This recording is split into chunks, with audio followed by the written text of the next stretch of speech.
In the headlines,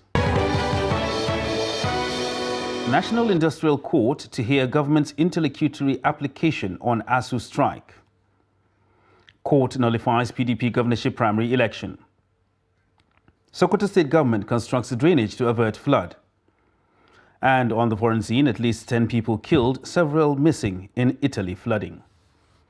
Hello and welcome to Trust TV News Update. I am Ibrahim Yusuf.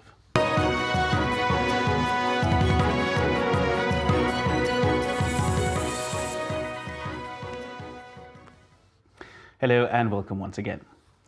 The National Industrial Court has adjourned a suit filed by the federal government challenging the ongoing strike by the Academic Staff Union of Universities, ASUU, to 19th September for further hearing of the interlocutory application of the federal government. Noel Samson, who was at the court for Trust TV, reports that the Federal Government Council asked the court to give the suit an accelerated hearing due to the urgency of the matter. The report. Counsel to ASUU, Femi Falana, has said he has been served with federal government interlocutory application. The council further added that ASUU is currently meeting with stakeholders to ensure the lingering crisis is resolved. He therefore appealed to the federal government to cooperate with them to resolve the issue amicably for the sake of the students who are at the receiving end. The purpose of the case is to frustrate negotiations. And there is no way you are going to resolve this problem without going back to the drawing table. You must negotiate. And that has been our experience. All the strikes by us and other unions, the government must be ready to negotiate. The government set up the Jubilee Committee to renegotiate the 2009 agreement. The committee concluded its assignment. The government threw it away. The government set up another committee, BRICS Renegotiation Committee, brought out profound recommendations. ASUU accepted the recommendation. The government said no. Those are two committees set up by the government in respect of this strike. So our appeal should go to the government to learn to respect our agreements so that these strikes will not be necessary in the interest of the nation and in the interest of our children. And the fact, notwithstanding the fact that government must be prepared to end this strike. However, the lead counsel of the federal government highlighted the stand of the federal government. The Honorable Minister of Labour and Employment made a referral to this court.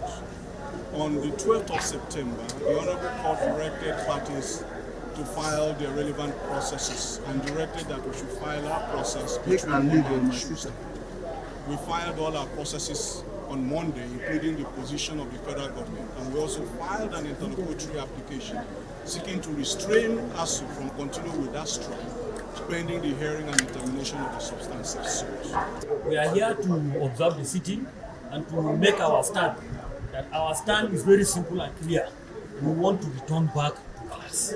That is our stand. And we are calling on the federal government and ASUU to shift ground so that at least we go back to class. This is almost 8 months to 9. We are tired. Always we are at the receiving end. The only thing we are appealing and begging is that the FG and ASUU should shift ground, all of them, so that we go back to class. The ASUU strike has entered its 7th month now. It is however hoped that a resolution will be reached soonest for the benefit of the students and the nation at large. Noel Samson, Trust TV News, Abuja. Meanwhile, President Muhammadu Buhari has pledged to hold further consultations with relevant stakeholders towards ending the protracted strike by university lecturers under the aegis of the Academic Staff Union of Universities, ASUU. The president made the pledge on Friday at State House, Abuja, when he met with the chairman and select members of pro-chancellors of federal universities. The pro-chancellors were led to the meeting by Professor Nimi Briggs, who said they had come to meet with the president as commander-in-chief and the visitor to the federal universities. He added that the future of university system in the country is good, citing as an example the recent listing of the University of Ibadan among the first 1,000 universities in the world, a development occurring for the first time. Professor Briggs commended the federal government for concessions already made to the striking lecturers. The pro-chancellors also asked for a reconsideration of the no work, no pay stance of government, promising that lecturers would make up for lost time as soon as an amicable situation is reached and schools reopened. Minister of State for Education, Goodluck Nana Opia, said all the concessions made by the federal government were to ensure that the industrial action comes to an end, but ASUU has remained adamant. A federal high court in Zamfara State on Friday nullified the primary election that produced Dauda Lawal Dare as the state's PDP governorship candidate for the 2023 elections. A former federal lawmaker who also contested the election, Ibrahim Shehu Gusau, had approached the court seeking for the nullification of the People's Democratic Party primary election won by Alhaji Lawal Dauda, citing gross irregularities as reasons. Delivering judgment, Justice Aminu Baffa Aliyu said all the prayers of the plaintiff had been granted by the court and ordered that fresh primary elections be conducted to ensure justice and fairness to all parties. That it had jurisdiction to entertain this matter because it was purely a pre-election matter as we contemplated in our claims. Therefore, the court proceeded to look at the merit of the matter and decided the case in favor of the plaintiffs. The primary election that was allegedly conducted by the committee of Adamu Waina Waziri was nullified by the Honorable Court. An order was given by the Honorable Court to reconduct another primary election in line with the constitution of People's Democratic Party and guidelines of that party. Today, a judgment is delivered in the case of His Excellency Dauda Lawal Dare, People's Democratic Party, and Dr. Engineer Shehu Bakawi, as you have heard. The judgment was in the favor of the plaintiffs. But we are going to look at the judgment, the records, and everything to see the next line of action, which I believe is appeal. We are going to appeal, definitely. The Sokoto State government says it has spent over 2 billion naira for a water storm project in Mabera area of the state.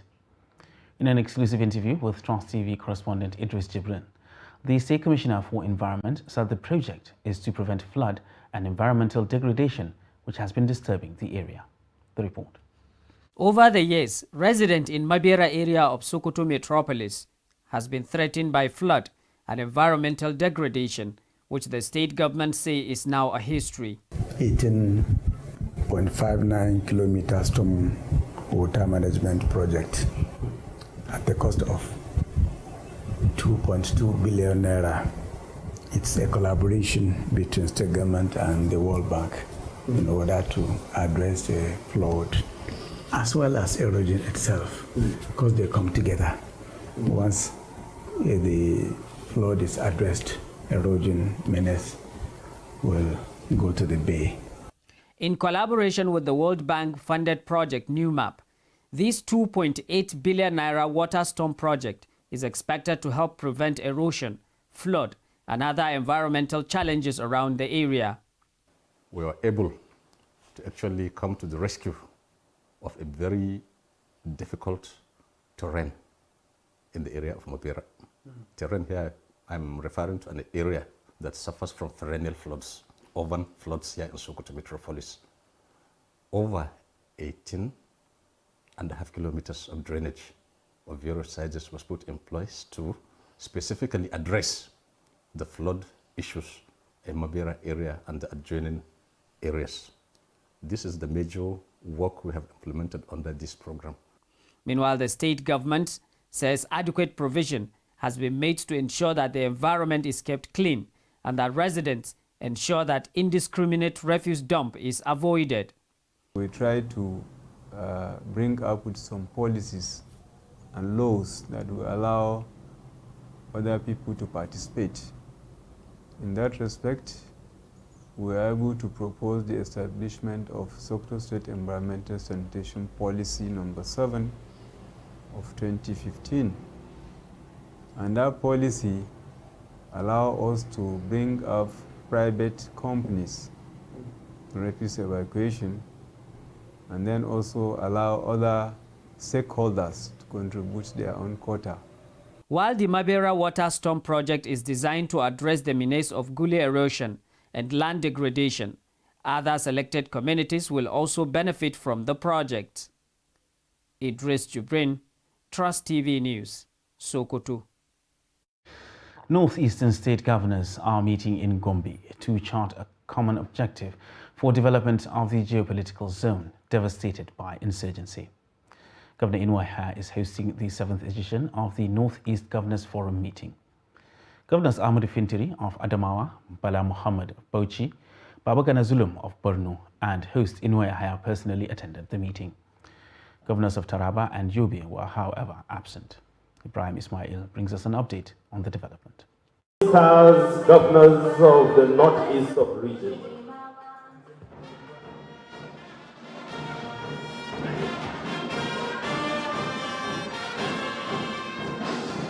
This is the 7th meeting of the Northeast Governors Forum holding in Gombe State, with the governors present to deliberate on issues that has to do with security and development in the region. All the Northeast governors are present except for the governors of Taraba and Yobe, who sent in their representatives. Governor Muhammadu Inuwa Yahaya of Gombe State, who is the host of the program, said the problems that led to the creation of the Northeast Governors Forum still persist, calling on all the stakeholders to put hands on deck to address the problem. This meeting is coming at a time when the region, and indeed the entire country, continues to grapple with multiple challenges that require urgent solutions. Those same challenges that necessitated the formation of the Northeast Governors Forum still persist today. These include the lingering Boko Haram insurgency and the resultant humanitarian crisis, evolving security threats posed by criminal activities like banditry and kidnapping, climate change, disasters, especially the recent floods, and their debilitating effects on the livelihoods of our people. The chairman of the Northeast Governors Forum and the governor of Borno State, Professor Babagana Umar Zulum, said the issue of kidnapping needs to be tackled in the region. As we are now set to deliberate on matters of common interest and shared responsibilities, there is compelling need for us to take a more critical look at the emerging issue of kidnapping, which has become a crime of choice for criminals and is becoming rampant and widespread. It is, therefore, a matter of strategic necessity to essentialize the issue of kidnapping and come up with implementable measures to deal with this element of criminality before it is too late. It is in this respect, we will obviously be guided by our respective attorney generals who will initiate the appropriate legal framework to deal with the problem. The Northeast governors are now in a closed-door session, after which a communique will be issued to members of the press on the development. We will keep you updated on this issue as soon as the communique is out. From Gombe, Ibrahim Ismail reporting for Trust TV. And to security matters now, where the Nigeria Security and Civil Defense Corps in Delta State has arrested 9 persons for illegally dealing in petroleum products, sealed up an illegal dump site in Uwe Council area, and confiscated illegally refined petroleum products. The Corps spokesperson disclosed that the civil defense is stepping up the fight against crude oil theft and pipeline vandalism. He said the command has launched a special tactical team, Operation Show No Mercy to Vandals. The team arrested 3 suspects with dual-purpose kerosene and automated gas oil. The team also arrested 2 others who ran an illegal dump site close to Niger Cat in Ovwe Council, and 2 others on the Warri-Saple Highway dealing with illegal refined AGO stored in drums. Upon 24 hours into their operations, they discovered, busted, and arrested some suspects dealing illegally on petroleum products. So this is why we are here today, to tell the public that the Nigerian Security and Civil Defense Corps is out not only to arrest but to prosecute and jail everyone who is illegally dealing in the petroleum sector or within the petrol industry.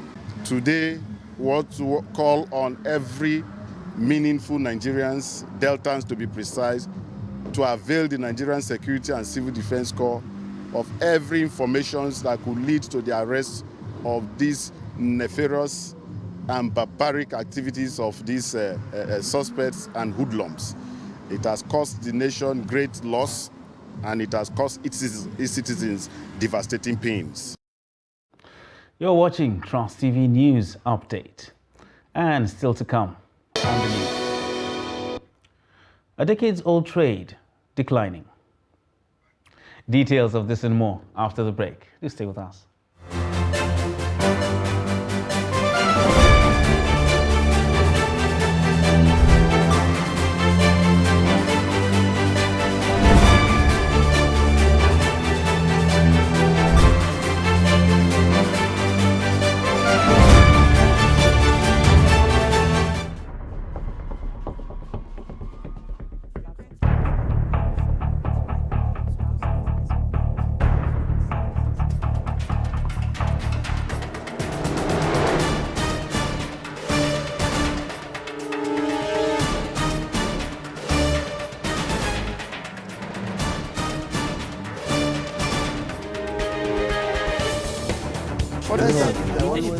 That's great.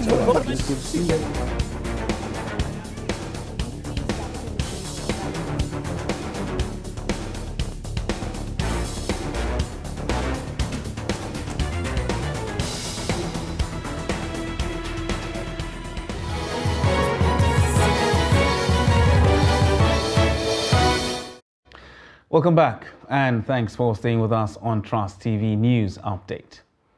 Now let's recap our top stories.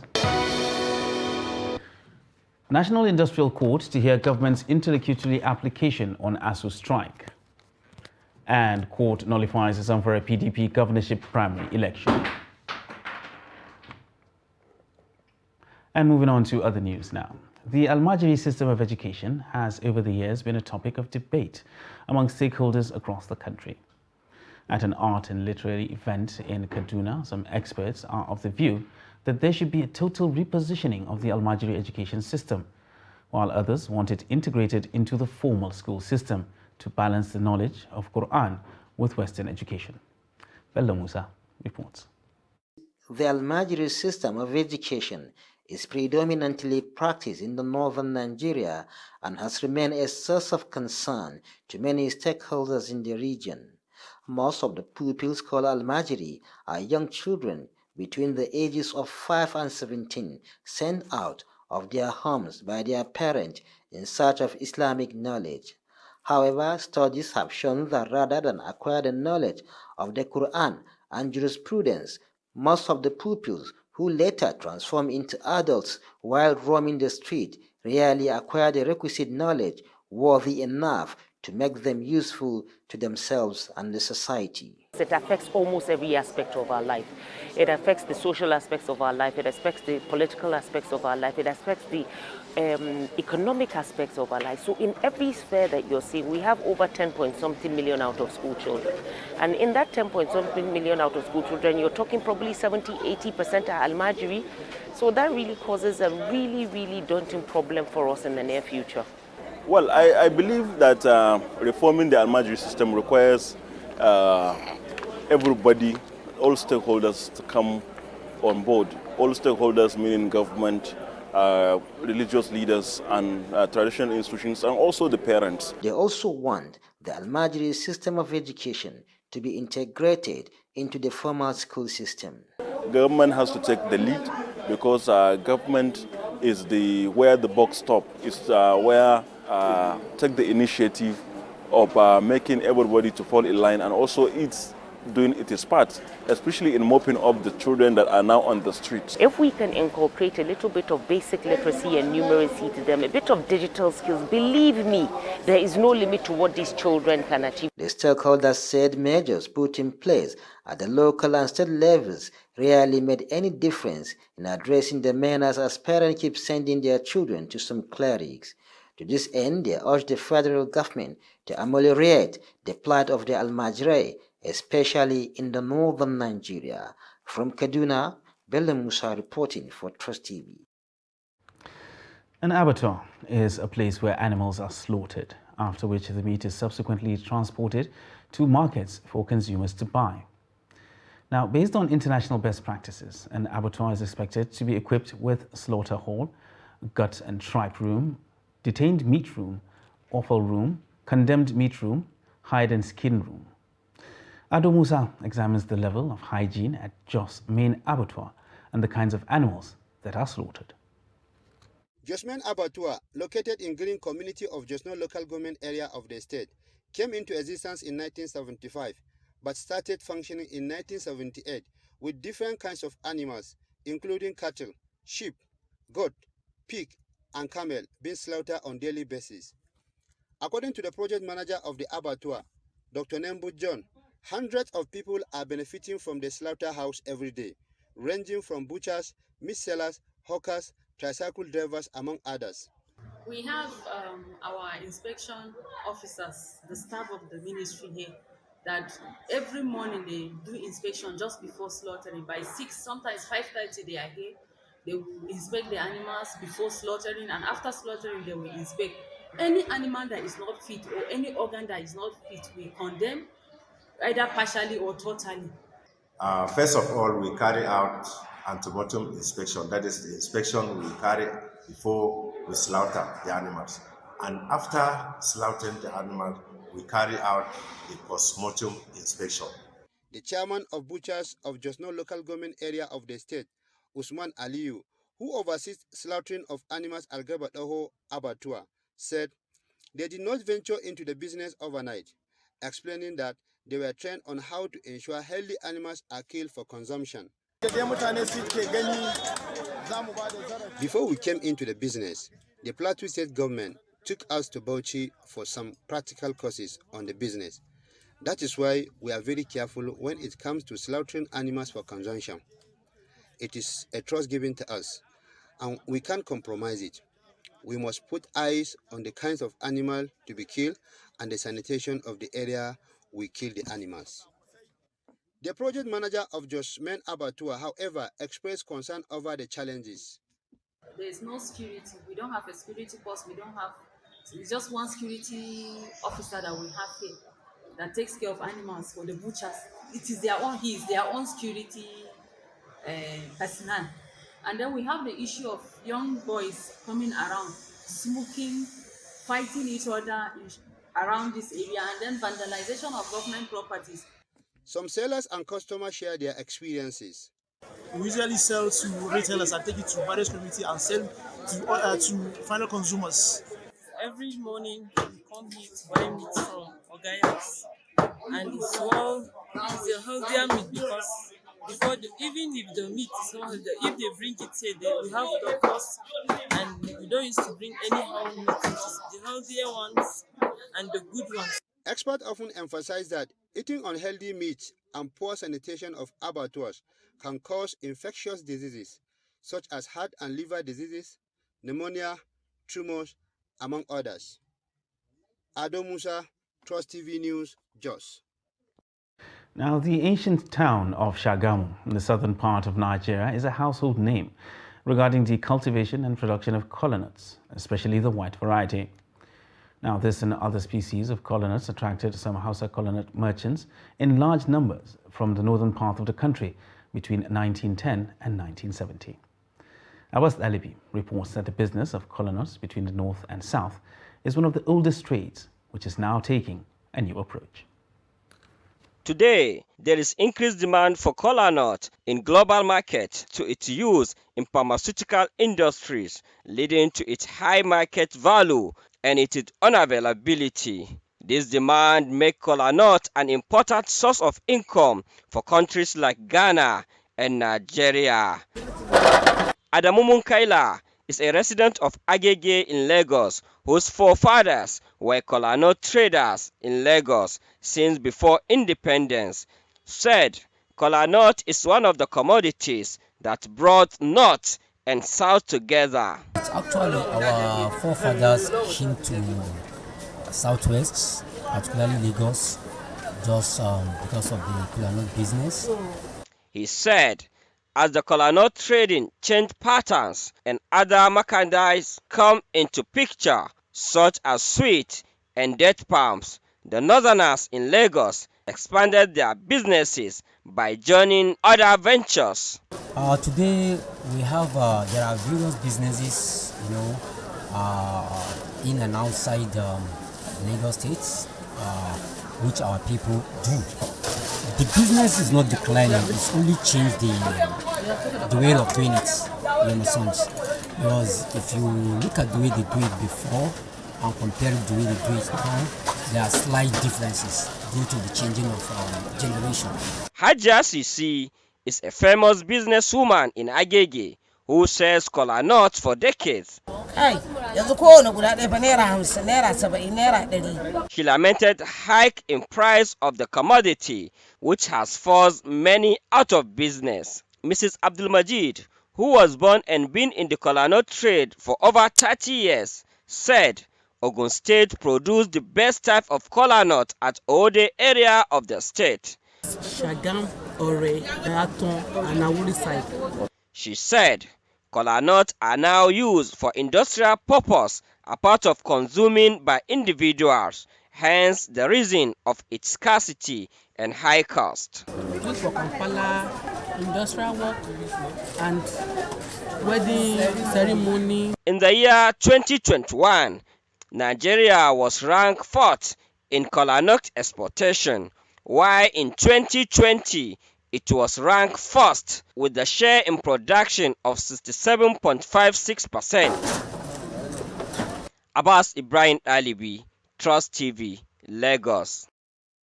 Now for a look at the foreign scene, where flood waters triggered by heavy rainfall have swept through several towns in a hilly region of central East Italy, leaving 10 people dead and several missing, according to state radio. Dozens of survivors scrambled onto rooftops or up trees to await rescue earlier on Friday. While firefighters said 7 deaths were confirmed and 3 people were missing, Rai State Radio said there were 10 confirmed deaths. 2 children, including one swept out of his mother's arms by rushing waters in Barbara, were among 4 people still unaccounted for by late Friday morning. A mother and her daughter, aged about 8, who were trying to escape the flood waters, were missing in Barbara, the mayor told Italian news agency ANSA. And that wraps up Trust TV News Update for this hour.